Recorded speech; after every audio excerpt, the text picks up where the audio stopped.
Hi, how's it going everyone?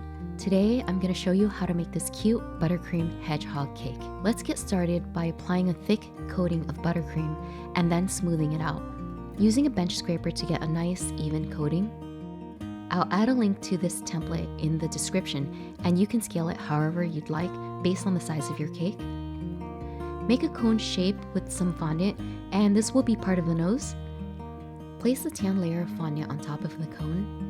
Smooth it with your fingers. Cut out black circles for the eyes and just follow the template to get the proportions correct.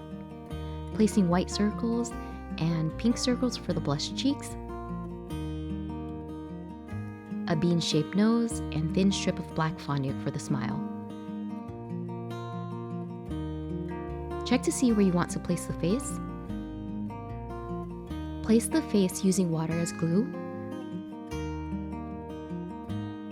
Add black strips for the eyelashes. Make the arms and legs. I'm using a flower piping tip that's similar to Wilton's tip number 224.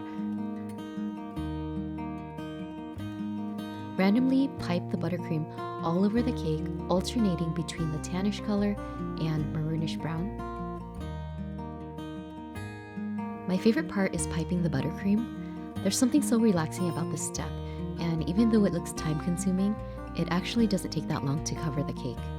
Plus, you don't need to be perfect and it'll still look good. Add the ears.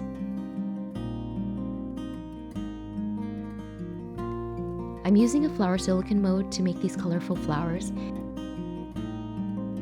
Place them around the head of the hedgehog. And voila!